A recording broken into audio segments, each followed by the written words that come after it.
Aku mau tanya satu hal simpel ke kamu.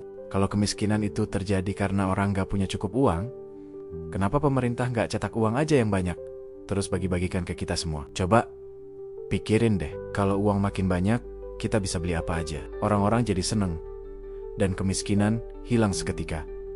Kedengarannya jenius kan? Toh, pemerintah yang pegang mesin cetaknya. Tapi ide ini cuma terdengar pinter selama 10 detik pertama. Karena begitu pemerintah beneran ngelakuin itu, seluruh ekonomi negara bakal hancur lebur. Di video Ancaran Talk kali ini, kamu bakal paham kenapa cetak uang gak bikin negara jadi kaya, tapi malah bikin negara hancur. Kita bakal bahas apa itu hantu ekonomi yang bernama inflasi.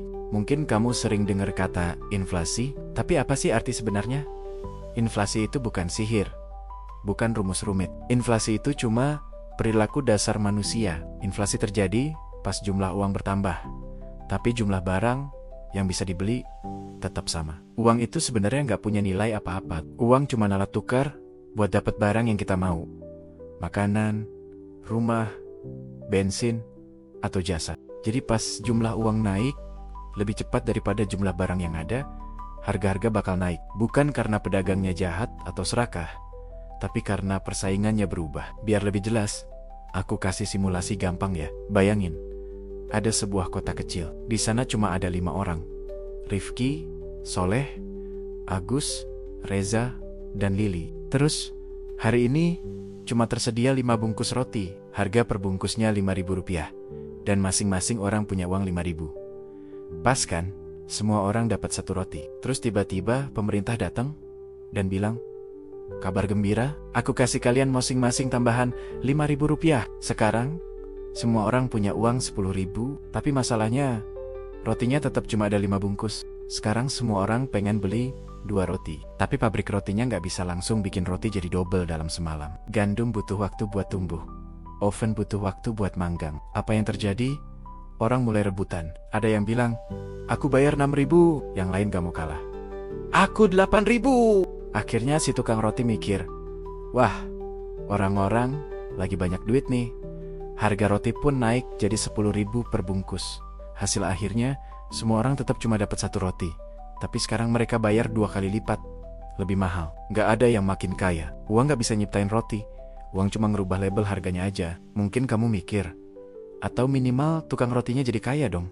Nggak begitu juga jadinya. Karena sekarang semua tukang roti punya banyak uang, mereka semua rebutan beli gandum. Harga gandum naik, biaya produksi naik, dan harga roti bakal naik lagi. Efeknya merembet ke bensin, kontrakan, sampai biaya sekolah.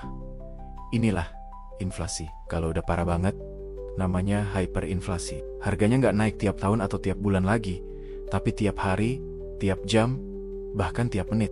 Di titik ini uang udah nggak ada gunanya lagi. Ini bukan cuma teori, tapi beneran pernah terjadi. Setelah Perang Dunia Pertama, negara Jerman hancur. Pemerintahnya nggak punya duit buat bayar hutang perang. Akhirnya mereka cetak uang sebanyak-banyaknya. Awalnya berhasil, tapi tahun 1923 harga-harga naik 2 kali lipat tiap beberapa jam. Orang bawa uang pakai gerobak cuma buat beli 1 roti. Tabungan masyarakat ludes jadi sampah.